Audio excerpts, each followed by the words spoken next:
청년 실업률이 37%에 달하며 경제난이 거듭되고 있습니다. 청년 실업 문제는 전 세계적 현상이지만 우리는 유난히 심각해.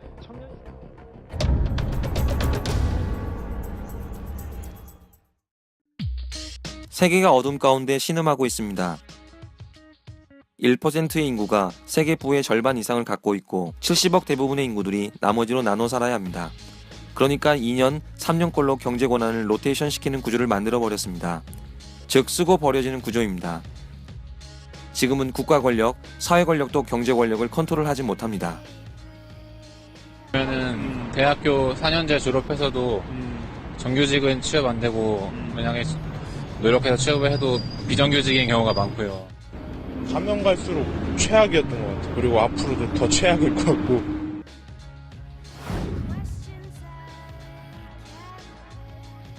영원한 구원을 받은 그리스도인들이 물리적 생존 몇 년도 보장받지 못하는 현실이 안타깝습니다. 이런 세계의 부조리한 탐욕적 구조 안에서 소수만 살아남고 나머지는 다 죽는 시스템이 돼버렸습니다.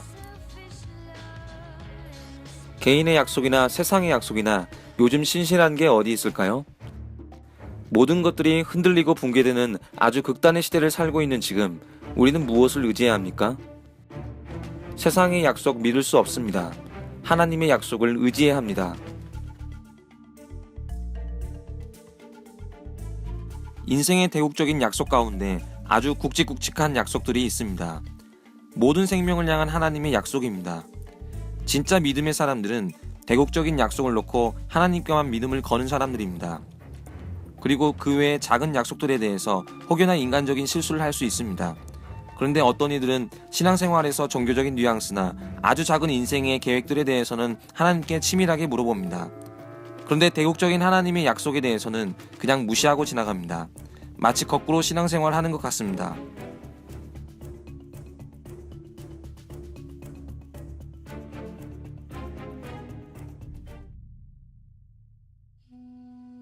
아브라함은 두려움에 아내를 2번이나 버리는 연약함이 있었습니다.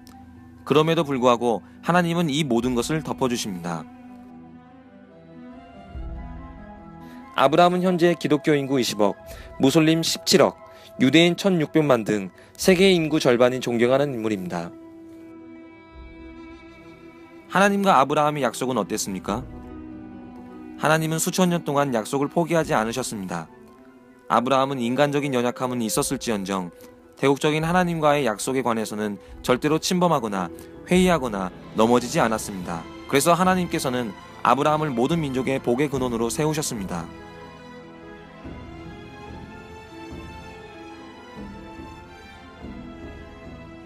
하나님께서는 아브라함처럼 모든 민족을 향한 복의 통로로 설 믿음의 사람들을 특별 관리하십니다.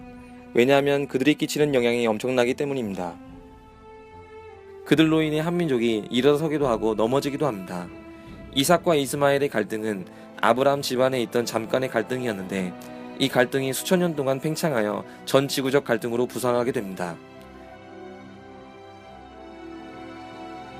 그 갈등의 정점에 있었던 2001년 9.11 테러 사건으로 말미암아 이슬람권에 대한 서구의 리더십은 더 이상 발휘되기 힘든 상황에 이르렀고 그 리더십은 점차 아시아로 넘어오게 되었습니다.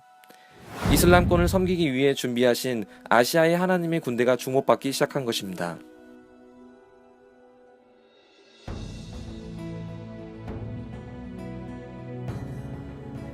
100여 년 전 세계에서 가장 어려웠던 조선이라는 곳에 젊은 선교사 한 분이 오시면서 한반도가 복음화되기 시작했습니다. 80년대까지 이어진 한국교회 부흥과 성장을 바탕으로 지난 25년 동안 한국 선교가 급성장할 수 있었고 1988년도부터 시작된 여러 대학생 선교단체 및 교회를 통해 많은 청년들의 선교운동이 일어나며 귀한 선교 유업이 만들어졌습니다. 우리 믿음의 선배들이 10만 선교사를 서원했는데 지금 2만 7천 명이 헌신했습니다. 역대 2000년 동안 선교사가 40만 명이 일어났습니다. 그리고 2만 4천 민족 가운데 이제 1200 민족 남았습니다.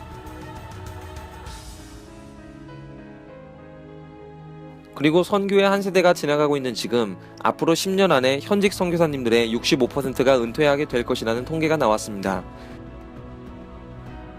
한국교회 선교 유업은 계속 이어가야 합니다. 그럼 이제 누가 이 선교 유업을 받아서 뛰어야 할까요? 한국교회 침체 위기 가운데에도 하나님께 헌신하는 새벽 이슬 같은 청년들이 다음 세대로 일어나고 있습니다. 세계 선교를 이끄는 리더들도 아시아계 리더들이 점점 많아지고 있는 추세입니다. 하나님께서는 세계를 리딩할 고난을 선교로 일어날 사람들에게 아낌없이 부어주십니다. 경제대국 중국을 이끄는 중국 리더들부터 시작해서 인도 리더들까지 한국교회로 찾아와서 선교 비전 앞에 엎드려 선교운동을 배우겠다고 합니다.